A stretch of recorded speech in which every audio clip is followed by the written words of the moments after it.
Эфирда Саба Толқыннары телевидениесі хайырлы кешесенмісіз отны информацион программасының 14 февраль күніне болған шығарылышын башлайбыз. Тапшыруда урын алашақ материалар хақында қысқаша. Масы күлі мәғлумет шаралары яңа шәшләу үсіш шырында. Оңай үзгәрішләр еллык эшчәнлеккә йомғақ ясау коллегиясында тәкъдим ителде. Дин тәрбияле күңелне сафландыра. Мишабаш авылы мусульманнарының хыялы шынға ашты. Иман йортында изге ай балқыды. Собалылар Шаңғы юлы 2020 акциясына қушылып, Шаңғыға басты.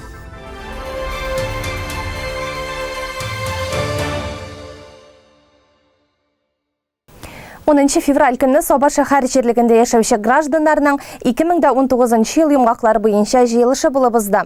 Җыелышта район башлыгы Рәис Миннаханов, аның урынбасарлары, оешма, учреждение һәм предприятие җитәкчеләре катнашты. Анда нинди мәсьәләләр күтәрелде? Сорауга җавап Әлфия Мөбаракова сюжетында. Районда халык җыеннарының соңгысы Соба шәһәр җирлегендә булып узды. Соба район мәдәният йортына зал тутырып килгән халык 2019 елда башкарылган эшләрнең нәтиҗәләрен белү һәм үзен борчыган сорауларга җаваплар ишетү максатыннан килгән иде. Иң элек алар Татарстан Республикасында һәм Соба муниципаль районында башкарылган иң мөһим эшләр турында видео язмалар карадылар. Аннары Соба шәһәр җирлеге буенча участок инспекторы Илнар Нигъмәтҗанов, районның социаль яклау идарәсе җитәкчесе Марсель Хужин, пенсия фонды җитәкчесе Фәрида Якупова, Соба һәм Теләче районнары буенча янгыннарны булдырмау һәм профилактик эшләрне алып бару буенча җитәкче Айнур Галимуллиннарның чыгышлары тыңланды. Соба шәһәр җирлеге башлыгы Расих Хәсәнов ел буе эшләгән эшкә хисап тотты. Докладта җирлектәге һәр оешма, учреждение, предприятие, мәктәпләр, балалар бакчалары турында тәфсилләп язылган иде. Үзара салым акчаларының кайда ничек тотылышы, юллар, тротуарлар, күперләр төзелеше, булар берсе дә читтә калмады. Җыенда халыкны борчыган сораулар да яңгырады. Мәсәлән, яшьләргә ял итү өчен урыннар, район үзәк хастаханәсенә эндокринолог, Собага ачык типтагы базар, күп катлы йортлар янында төнгә машиналарны калдыру мәсьәләсе, урамда йөрүче бәйсез этләр язмышы, булар барсы да халыкны борчый. Яңа ел башыннан электр һәм шуб өчен түләү квитанциялары килә башлады. Аңлашылып бетми диючеләргә Татэнергосбыт җитәкчесе Рафил Галимҗанов, әлеге яңалык безнең районга иң беренчеләрдән булып эксперименталь буларак килеп кирде. Әгәр дә сорауларыгыз булса, безнең белгечләргә мөрәҗәгать итегез, барсын да аңлатырлар диде. Җыенда Соба муниципаль районы башлыгы Рәис Нургали улы Миннаханов катнашты һәм сорауларга җаваплар бирде.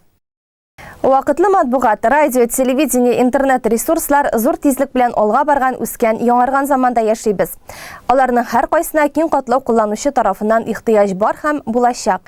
Күпме генә массу күләм мәгълүмат чаралары белән кызыксыну кимәде дип лаф уруга карамастан, гәҗит, журналлар басыла, радио сөйли, телевидение күрсәтә, китаплар чыгып тора.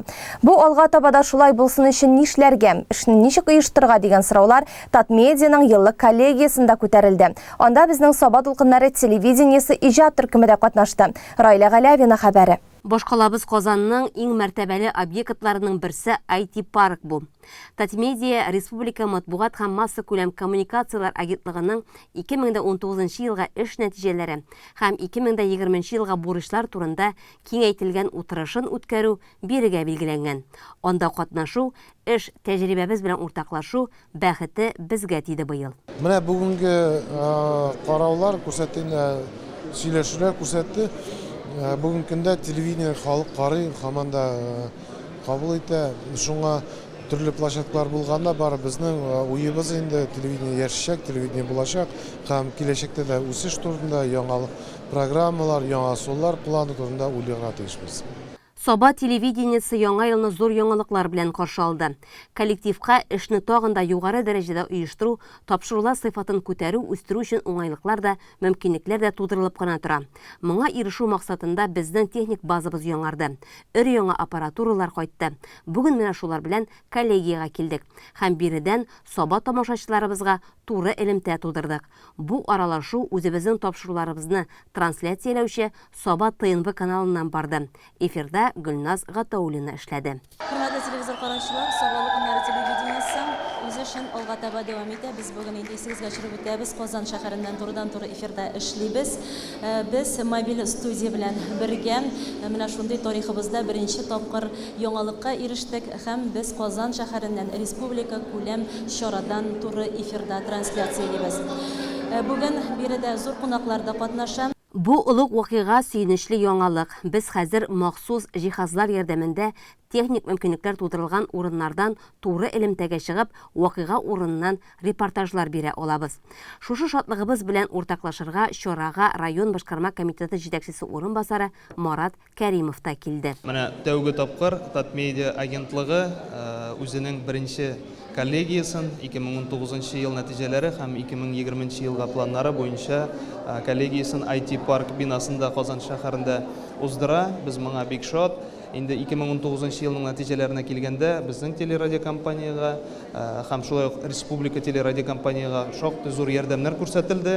Монда инде шушы сезнең хезмәткәрләрнең хезмәт хаклары артуы да инде телерадиокомпанияның эшен оңайландыру өчен җиңел машиналар бирүдә һәм менә безнең эфир бара, туры эфир яңа җайланмалардан, яңа оборудованиедан бу камералар, микрофоннар һәм башкасы булар бөтенесе өчен дә зур рәхмәт. Иң алдан республика җитәкчесенә Рөстәм Нургалиевич Миңнехановка президентыбызга инде шушылай муниципаль берәмлекләрдәге телевидениене, радионың гомумән журналистика институтын аңлап, татар теле телевидениесе кирәклеген аңлап шушылай ярдәм күрсәткәннәр өчен бу безгә, сезгә дип әйтәгәндә шулай ук бик зур ярдәм һәм алдагы көндә, алдагы елларда зур-зур максатлар куеп үзебезгә туган телебездә күрше тирә районнарга, Саба районы тамашачыларына үзебезнең эфирлар белән сөендерергә бик зур күтәренке көч, бик зур шатлыклы хәбәр булды һәм инде мин сезгә, сезнең телерадиокомпанияга,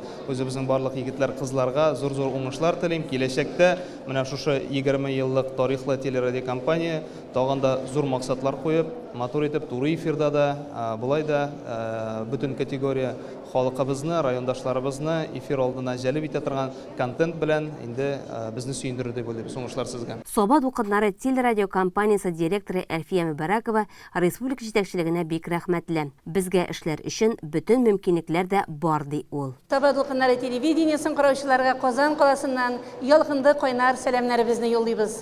Без бүген коллективыбыз белән шушында килдек.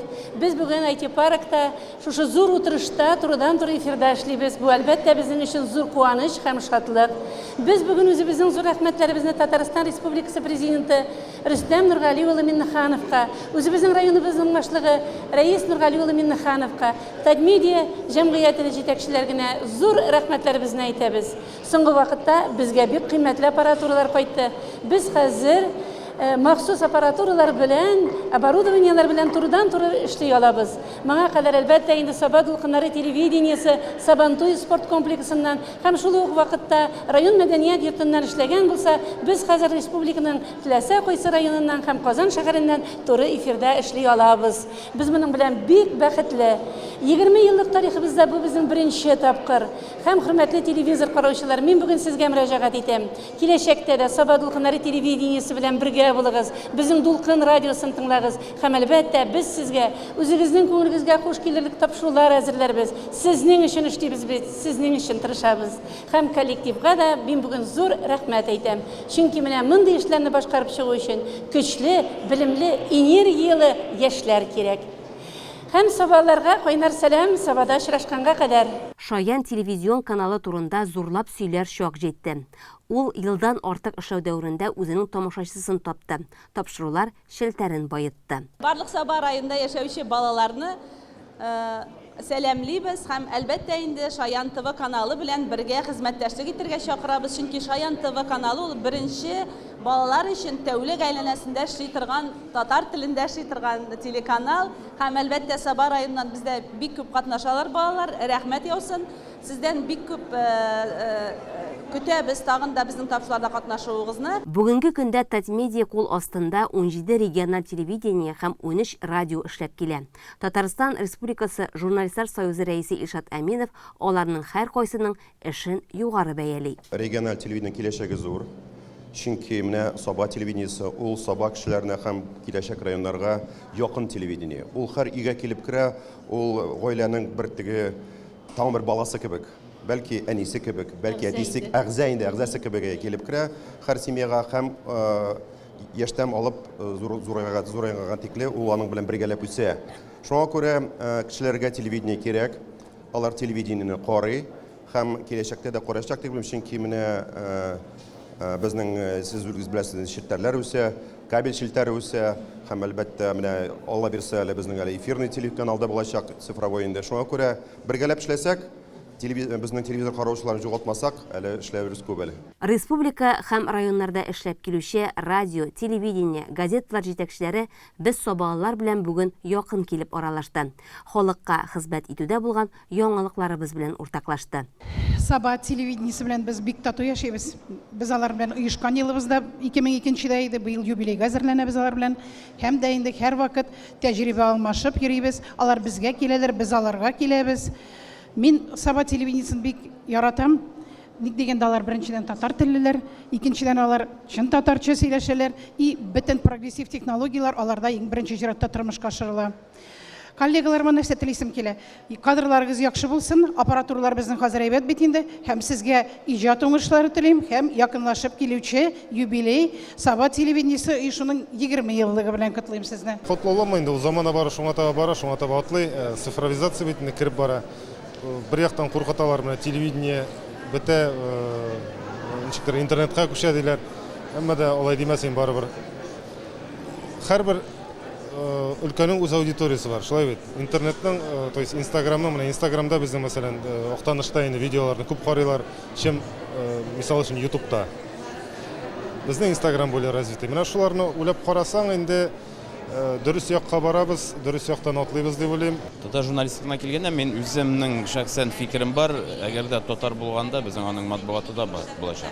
Шул телевидениесе да булачак, интернеты да булачак, татар халкы үзе булганда. Безнең хәзер төп максатыбыз менә шушы татарлыгыбызны саклап калу, татарлыгыбызны тагын да үстерү, менә шушы камилләштерү юнәлешендә эш алып барырга кирәк дип саныйм. Бу журналистика дигәндә бит хәзер бүгенге көндә бит инде теге классик мәгънәдәге басма матбугат, телевидение гына түгел, аның бит социаль челтәрләре дә бар, хәзер сайтлар да бар. Татар халкы бар, аларга ихтыяҗ да бар, шул социаль челтәрләргә дә. Анда безнең милләттәшләребез утыра, сайтларга да безнең керәләр, сезнекенә дә, безнекенә дә. Шуңа күрә татар үзе булганда аның матбугаты булыр Алла бирсә. Саба районында безнең иң күп абунәчеләребез. Шуңа күрә рәхмәт, беренче чиратта рәхмәт. Мин үзем дә Сабада бик күп кенә булам, спорт журналисты буларак, көрәш ярышларында булырга туры килә. Шуңа күрә шулай үсәргә, яратырга, телевизорны карамасак та, гәҗитләрне укымасак та барыбер аларны сакларга кирәк иде. Сайтына да кирәк, Шәһри Казанны да укыйк, Саба таңнарын да укыйк. Ягъни матур иттереп яшик, мәгърифәтле булып. Коллегия барышында масса күләм мәгълүмат чараларының эшчәнлеге, халык тормышында әһәмияте һәм аларны тагын да кызыклы итү турында барысы да уртага салып сөйләшенде. Һәр тармакка аерым бурычлар куелды. Алга таба аеруча да интернет ресурсларны эшкә җигәргә кирәк булачак. Дин тәрбияли күңелне сафландыра. Мишабаш авылы мусульманнарының тагын бер хыялы чынга ашты. Иман йортында изге ай балкыды. Авыл халкының шатлыгын безнең иҗат төркеме дә уртаклашты. 8 февраль көнне авыл мәчете манарасына ай куела дигән хәбәр минут эчендә бөтен авыл кешесенә таралды. Бу көнне олысы да кешесе дә көтеп алды. Зур капиталь ремонттан соң манарага ай кире куелачак. Нинди зур шатлык бит бу. Әлеге вакыйганың тере шаһитләре булырга теләгән һәркем мәчет янына ашыкты. Читтә гомер кичерүчеләр дә шатланып, сөенеп, туган авылларына кайтты.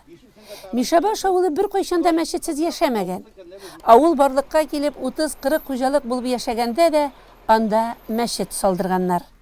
Ерак тарихка сәяхәт кылыйк. Менә шуның урынында иде.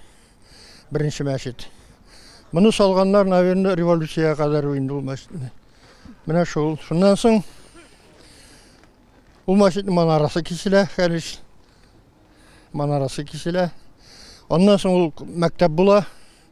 Мәктәптән соң аны сүтеп яңадан мәктәп ясыйлар. Икенче җиргә күчереп утырталар. Оннан соң ул мәктәп клубка әйләнә. Менә шулай иттереп, менә бу яңа клуб салынган, шул безгә служить итә. Где-то 100 еллап бар. Менә шулай. Бу беренче мәчетне риваят буенча безнең бабайның әтисенең инесе Гилай абзый акча биреп салдырган булып чыга.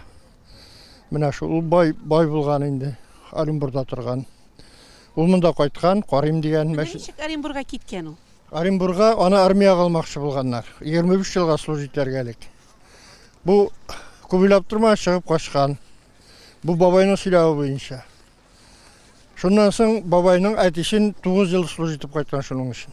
Элекегене бүген белән бәйләсәк, бүгенге мәчет 1997 елда төзелә. Biz басып тора торган мәчет бу яңадан менә Талипов Илгиз председатель булган вакытта авыр елларда 90 елда салынды. Авыл кешеләр җыелып, менә Нигъмәтҗан абыйлар, монда яшьләр бөтенесе шуны күрсәтәләр. Сәван абыйлар, бу Рафиг абыйлар, Ринат Заһидуллин ул вакытта бригадир булып эшли. Менә шулай итеп җыелып яңа мәчетне салалар. Действительно, шул мәгънәсендә бүген Мишавашта бәйрәм, ул да булса мәчет манарасы реконструкция салып куела. Ул бик күп эшләр эшләнде. Түбәнең су ага башлаганы ансын туктатылды. Кара-шәгәрә бик зур эшләр. Бу эштә Талипов Илдус Исламович булыштынды. Булыштан түгел, денежный вопросы бик нык ярдәм итте. Аннан соң безне Күпмардан шу шавылның кеwe килеп чыкты Нияз дигән җегет эшмәкәр. Ул бик зур булышты. Менә безнең иң беренче эшләгәндә безнең дә хезмәтләр туры килде. Моны Чиста авылның мужиклары эшләде. Менә бу эшен эшләделәр яшьләр. Алдагысын шушы олы яшьтәге Нигъмәтҗан абый командасы 6 җегеттән торган бригада шушы мәчетне аякка бастырдылар. Мин бик куанып әйтәм, бөтен семья исеменнән, шушыны авыл исеменнән, шушы мәчеткә диннең һәр күтәрелә башлаган чагы йөрсеннәр, җомгага да йөрсеннәр, намазга да. Менә үзем дә сөркенә башлаган мәзрәкенә дөресен әйтергә кирәк. Зур рәхмәт бу бәйрәм белән котлыйм сезне. Мәчет салдырган, игелекле эшләр башкарган кешеләргә савап күпләп язылыр ди. Иманны да гел ныгытып торырга кирәк булган кебек, иман йортында төзекләндермәй булмый. Мишәбаш мәчетенә дә капиталь ремонт ясала. Заман таләпләренә туры китереп җылытыла, дивар, идән, түшәмнәр эшләнә. Яңа яктырткычлар куела, газ белән җылыту системасы яңадан карала. Идәнгә намазлык киләм җәелә. Барлык уңайлыклары булган тәһарәт алу бүлмәсе ясала, җылы һәм салкын су белән тоташтырыла. Тышкы яктан да тышлана. Яңа манара утыртыла, түбәсе яңадан колай белән ябыла. Бер сүз белән генә әйткәндә, мәчет яңадан торгызыла. Мәчет янына зур кран килеп баскан. Хәзер ул авылның 2 егете Зөфәр Әхмәтханов белән Рушан Кәримовларны манара өстенә күтәрәчәк. Изге ай нәкъ менә шушы егетләр кулында. Авыл кешеләре аларга көч биреп тора. Аксакаллар кул күтәреп дуга кыла. Еллар имин, дөньялар тыныч булсын. Аллаһының рәхмәте белән дин көчәйсен. Мәчетләргә кеше күпләп йөрсен. Манарадан изге азан яңрасын. Манарага ай куелды.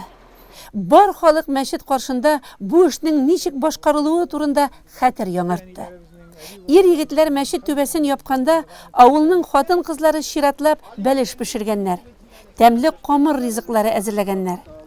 Изге эш башкаручыларга авыл мулласы Алмаз Гафиятов мәхәллә исеменнән зур рәхмәт сүзләрен җиткерде. Иганәчеләргә истәлек бүләкләре тапшырды. Мишәбаш авылында туып үскән.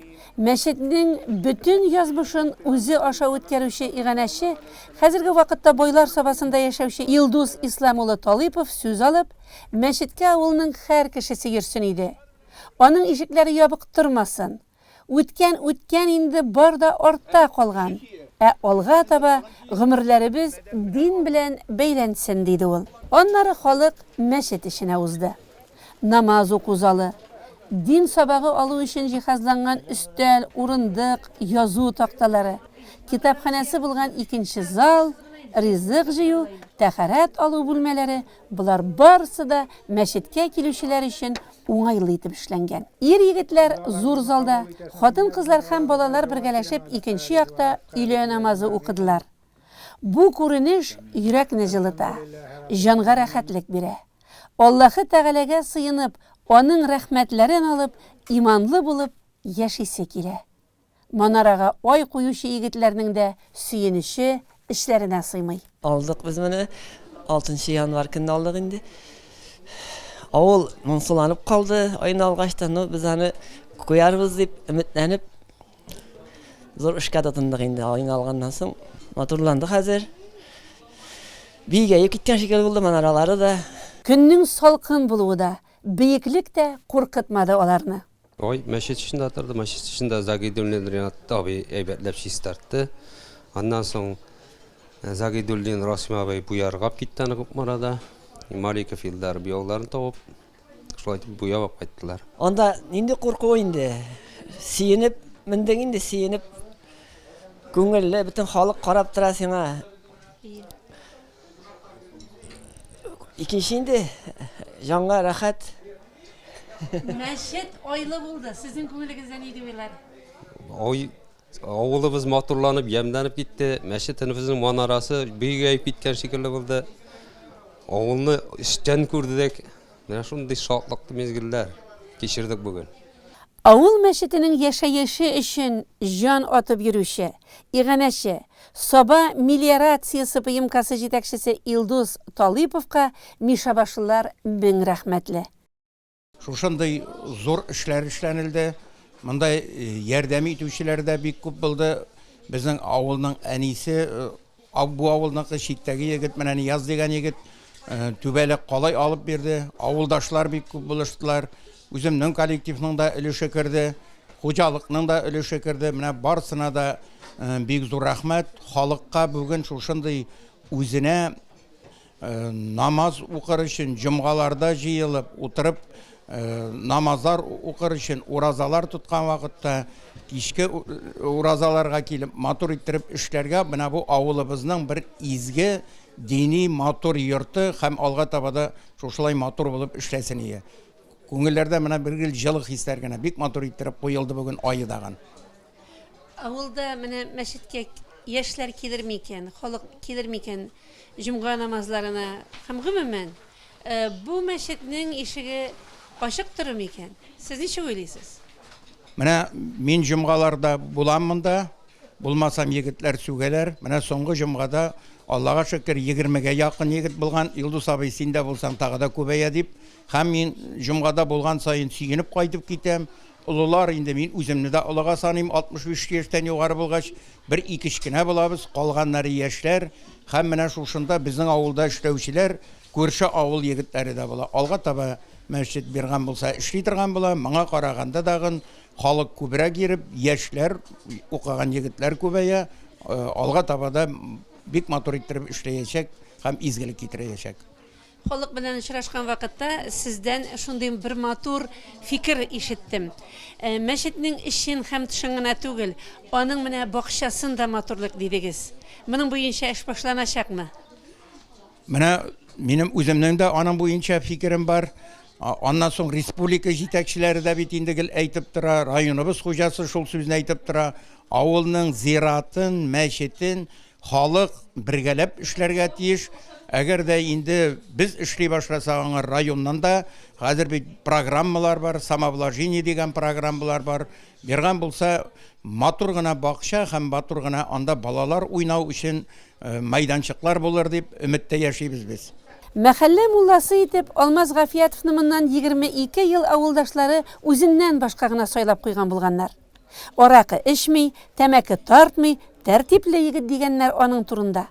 Менә шул көннән башлап авылдашларының 100 аклыгы булып, Алмаз хәзрәт бүген дә динне көчәйтүдә үзенең эшен дәвам итә. Башта бик авыр шикелле булган иде, тыршасы куркыныч шикелле иде бик.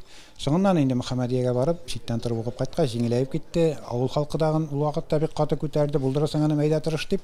Менә шулай әкрен-әкрен генә 34 яшь тулгач, мине менә шунда кирип китәргә Аллаһ Таала насыйп итте. Инде менә әлхәмдүлилләх шу 22 ел буена әкіріне башта семья белән бастык инде. Намазга хәзер инде авылда намаз кірмәгән йорт юк. Теге башлап ташлаучылары да бар билгеле әле, әмма ләкин теге дөнья бит шулай бит. Ну инде альхамдулиллах авылда намаз кірмәгән йорт юк дип әйтәсе килә. Инде альхамдулиллах. Ну инде мәчеткә генә әле җыелу әзрәк, теге җәмәгать намазларын йөрү. Ну Аллаһ рәхмәте белән мөхтәрәм җәмәгать, без бөтенебез дә инде шушы фани дөньяга сынау өчен генә җибәрелгән. Шуңа күрә менә шу сынауны күркәм рәвештә узып, бөтенебез дә мәңгелеккә кайтасыбыз бар.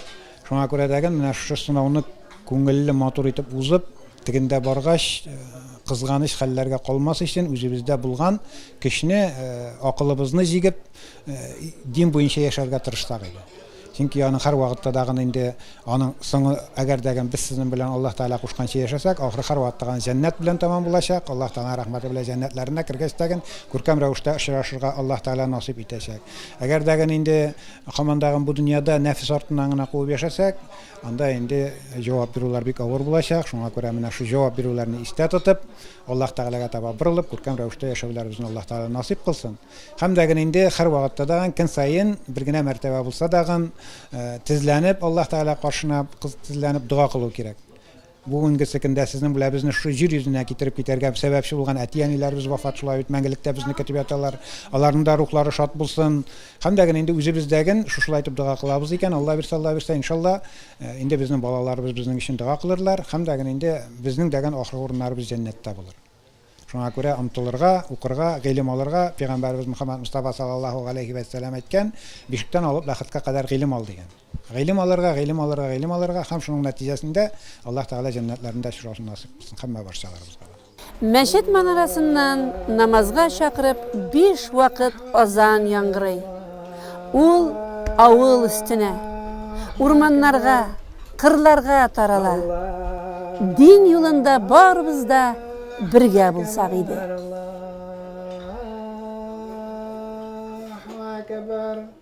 Тормышта ике мөгъҗизаны инкар итеп булмый. Берсе тау ташларына тишеп чыккан шишмә, икенчесе әлифба дип язган яраткан әдибебез Гариф Ахунов. Кичә Тимершик урта мәктәбенең 1нче сыйныф укучылары тәүге китаплары белән хушлашты. Әлифба бәйрәмендә безнең иҗат төркемендә булып кайтты. Укырга да өйрәттең, язарга да өйрәттең. Бу юллар билем иленә ачкыч бирүче әлифба китабы хакында. Әлифба белән хушлашу кабатланмас балачак иленең иң зур бәйрәмнәренең берсе. Җир йөзендә кем генә булмасын, кайда гына эшләмәсен, ул үзенең юлын әлифбадан башлаган. Ул зур дулкынлану белән үзенең кулларына тәүге тапкыр әлифба алганын искә төшерә. Әлифба бәйрәме зур тантана. Әле кайчан гына 1 сентябрьне гаилә белән көтеп алган, тәүге мәртәбә мәктәп бусагасына атлап кергән нәни балаларның белем дөньясындагы 1нче җиңүләрен бәйрәм итү ул. Бәйрәмгә кунаклар да күп җыелган. Денис Алексеев бәйрәмдә иганәче буларак та катнаша. Очень рад, что пригласили. Хотелось бы пожелать им больших успехов, достижений в учебе везде. Спасибо, что пригласили. Балалар әлифба ярдәмендә барысы да укырга, язарга, матур итеп сөйләргә, әдәпле булырга, өлкәннәрне һәм кечкенәләрне ихтирам итәргә, коллектив белән дус яшәргә, ярдәмчел булырга өйрәнгәннәр. Укучыларны мәктәп директоры Илфат Галимов та котлады. Алга таба да уңышлар теләде. Рөхсәт итегез сезне шундый инде үтәлә күңелле бәйрәм белән, әлифба бәйрәме белән тәбрик итәргә. Безнең инде укучыларыбыз, мин ышанып калам инде, бу дәвр эчендә бик күп яңалыкларны белгәннәрдер дип, алар инде хәбезне укырга, язарга өйрәнделәр, шулай бит, егетләр, кызлар. Беләбезме? Инде бу аларның иң беренче җиңүләренең берсе дип беләм мин. Алар инде алифбаны тәмамладылар. Ура дип кычкыра шулай бит, укырга, язарга өйрәнделәр. Әле бу җиңүләр алга таба да бик күп булыр дип ышанып калам мин. Мәсәлән, спорт өлкәсендәме, иҗат өлкәсендәме, олимпиадалардамы, мин бу укучыларыбызны алга таба да зур сәхнәләрдә күрербез дип ышанып калам. Тимершик авыл җирлеге башлыгы да бәйрәмгә буш кул белән килмәгән. Ул балаларга ата-аналар комитеты тарафыннан әзерләнгән бүләкләрне тапшырды. Тимершик авыл җирлегендә гомумән менә ел башыннан төрле мероприятия үткәрелеп килә. Үзебезнең менә бүген мәктәптә 1нче сыйныфлар алифба китабын укуны матур итеп төгәлләделәр. Һәм инде шуның нәтиҗәләрен барлау өчен без инде шушы Тимершик урта мәктәбендә матур гына чара үткәрдек. Монда инде бу чарада үзем әти-әни буларак та катнашам, шулай инде Тимершик авыл җирлеге буларак та катнашам. Безнең инде шушы үзебезнең балаларыбызга матур киләчәк булсын дип тырышабыз бит инде. Аллага шөкер, үзебезнең Тимершык җирлегендә моның өчен барлык мөмкинчелекләр дә тудырылган. Үзебезнең социаль объектларыбыз тулы кешенә эшли. Балаларга барлык әйткәнчә мөмкинчелекләр бар. Алга таба аларга саулык, сәламәтлек, матур итеп, яңадан дагын менә уку китабындагын яхшылап үзләштереп, шулай безнең яңадан үзләренең күрсәткечләре белән сөендереп торсыннар.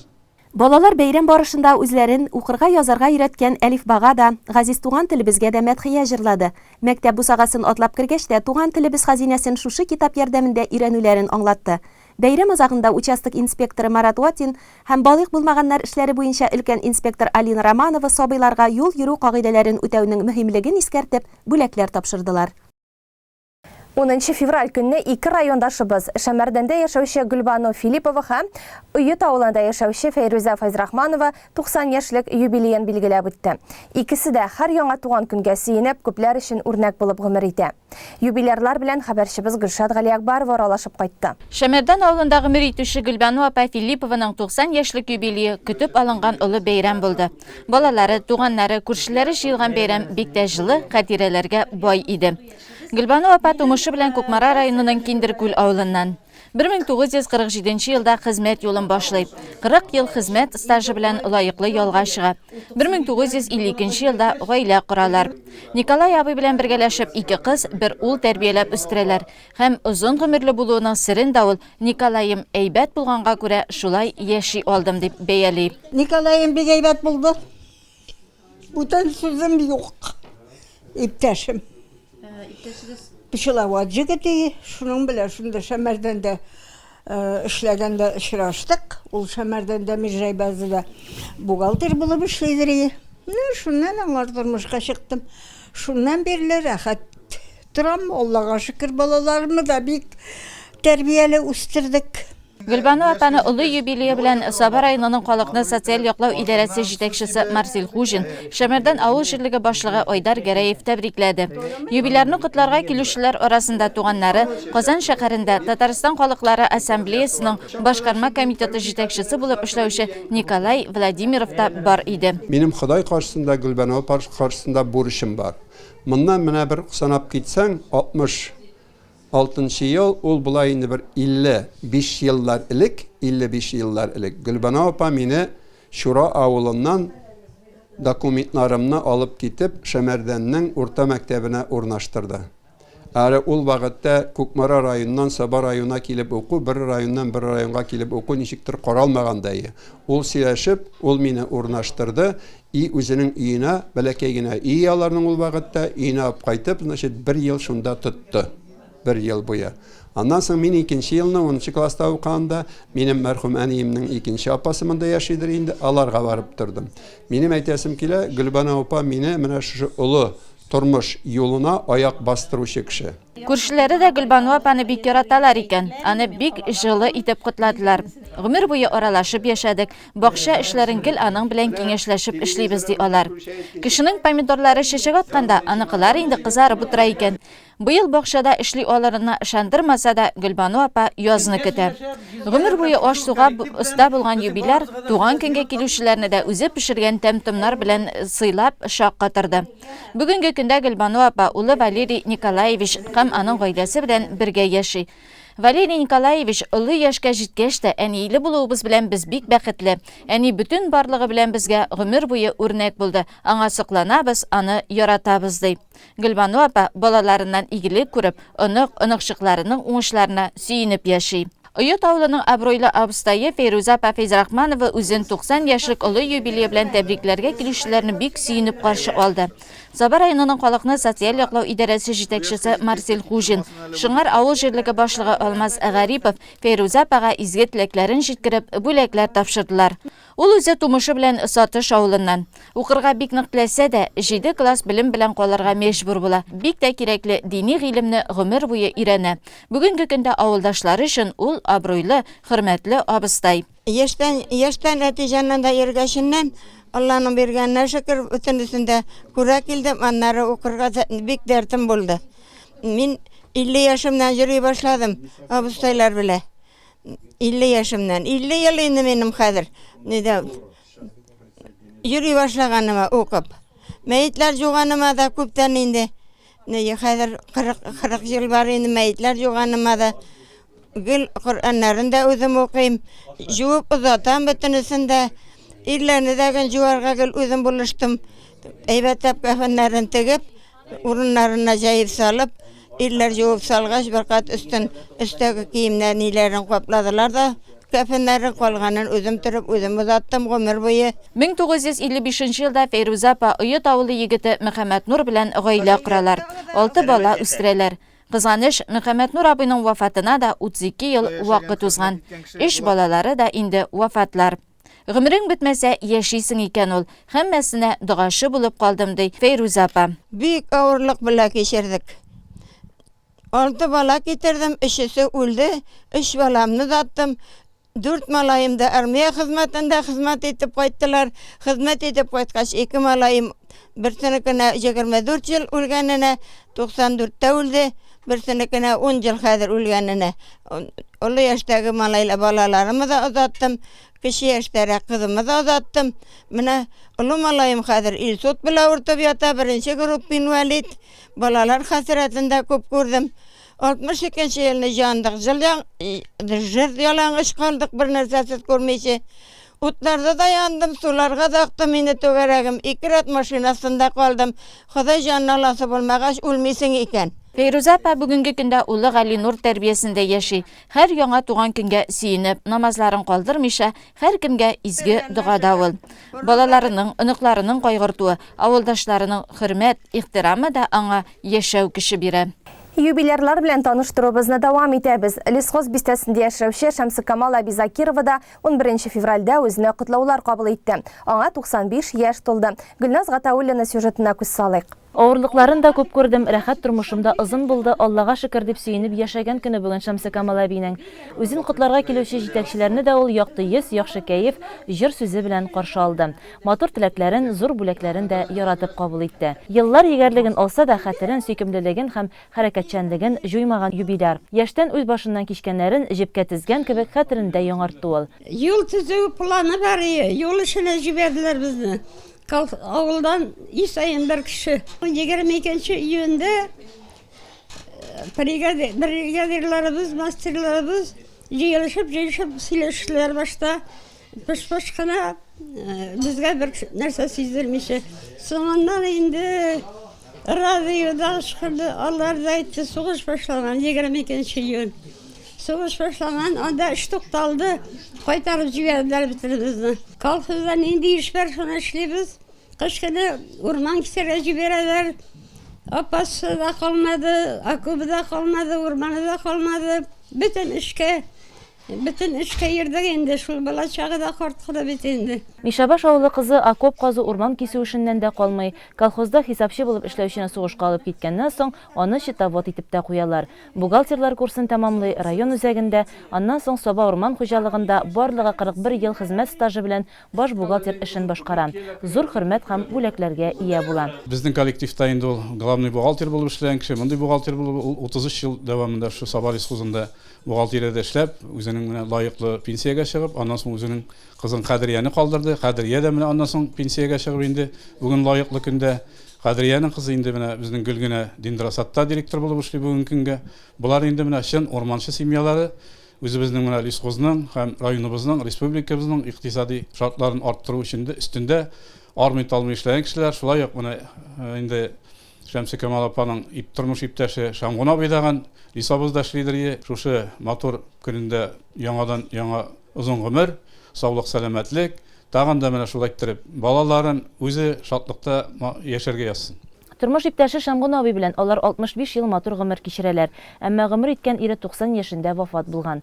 Уллары Илдар бүгенге көндә гаиләсе белән Чаллыда, Ринаты гаиләсе белән Сабада яши. Улы кызы Кадрия лесхозда. Аерым көн итсәләр дә кызы көн саен әнисенең хәлен белешеп, ярдәм итеп тора. Аллага шөкер, 95 яшь булса да, иде бер үзе үз көнен үзе күрә. Biz kün sayın şol künge 3 mərtəbə, 4 mərtəbə kilip Қарап кетеміз, ошарын алып келеміз. Ерте баштан сағат 8-де күн сайын телефоннан шалтырата. Мен исән сауықтырдым деп, кеш білән тағын ұйықларға ятқанда 8-де шалтырата. Отна сайын мұншаны күтіп тұра, мұншаға отна сайын қайтып мұншасын кіртеміз. Намазын оқи, дұғаларын оқи әлі, өз аңында, хәтірі бігейбет. Ештен işlemiştiler balalarım. Üzerinin tırmışlarını üzeri kırdılar vakitinde. Eybetkine yaşayıp yatarlar simiyeleri bile Allah'a şükür. Hazır iş olanın 6 ınığım var, 12 ınık şahım var. Allah'a şükür. Neşul balaların terbiyesinde balaylar indi yırak tevlaşalar faydap halbili biriler Allah'a şükür. Kızıma indi, kızım yukarı indi. Mine şul işlegenleri iske alıp, ülkenlerine hürmet edip, kutlap edip, güçten eser bilekler verip, yaşayan prezidentlerimizge, rayın yetekçilerine, bir hizmetkarlarga da bik zor rahmet deydi, bik zor rahmet. Şamsı Камал әби бик кызыксынучан телевизор, газетадан яңалыклар белән яратып таныша. Аллаһ каршындагы бурычын да онытмый, намаз да укый. 6 ыныгына, 12 ыныкчыгына яраткан әби дә. Кадер-хөрмәт тоеп, якыннарына терәк булып яшәргә Ходай үзенә тагын да күркәм гомерен бирсен.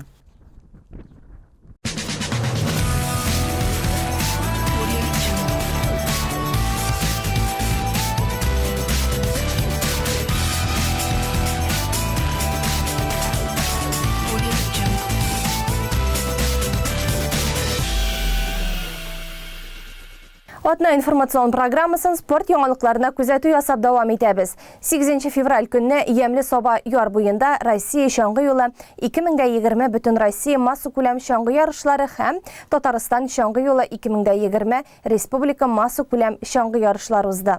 Чаңгы юлы 2020 ярышын бу спорт түрен сөючеләр һәр ел яхшы әзерлек даими тренировкалар белән каршы ала. Ямле Соба яр буена 600 кеше җыелган. Шуның 200 старт сызыгына басты. Иң зур катнашучыга 65 яшь булса, иң кичкенәләр рәтендә балалар бакчасына йөрүче нәни спортчылар. Ярышның ачылу тантанасында җыелган халыкны район башкарма комитеты җитәкчесе Марат Ишниязов сәламләде. Нәтиҗәләргә килгәндә 1-4 сыйныф укучылары арасында 1-нче Ояз Фатхрахманов, Ильяна Хабирова алды.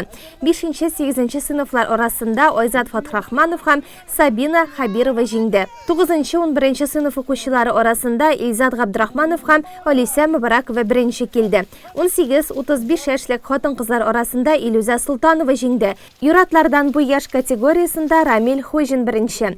Гөлнара Захидуллина 36-50 яшьлек хатын-кызлар арасында иң яхшы шуучы булды. Ришат Мубараков та бу яшьтәгеләр арасында иң яхшысы дип танылды. 51 яшьлек һәм аннан өлкәнрәк хатын-кызлар арасында Осия Галимҗанова беренче. Иратлар арасыннан финишка беренче булып Дамир Шакирҗанов килде. Җитәкчеләр арасыннан Ирек Гарипов һәм Гөлшәшәк Хуҗина беренче урынга лаек булды. Иртәгә 15 февраль Әфган Республикасыннан Совет гаскәрләрен чыгарган көн. Мөһим вакыйга гына түгел, искә алу һәм кайгы көне дә. Түзәлмәслек күңел ярасы, ачы хәсрәт күтәреп, бик күп яшьләребезнең гомерен өзеп, тарихка кирип калган Әфган сугышы әле тиз генә төзәлмәс кебек. Бу дата якынлашкан көннәрдә төрле искә алу чаралары, очрашулар уздыру традициягә әйләнде. Теманы алдагы материал дәвам итә. Байлар Сабасы спорт комплексында үтүче волейбол ярышы Совет гаскәрләрен Әфган җиреннән чыгаруга 31 ел тулуга багышлап уздырыла. Майданда яшь егетләр Әфган җирендә мәңгелеккә башын салган якташларыбызны искә алып, махсус күпек өчен көч сынаша. Барлыгы 9 команда: Лесхоз, Мишән, Симет, Шәмәрдән, Сатыш, Тимершак, Соба гимназиясе, Соба аграр көллиятеннән 2 команда көч сынашты. Төп җиңүче Симет командасы 2-дә, Мишән 3нче урынны Соба аграр көллияте командасы яулады.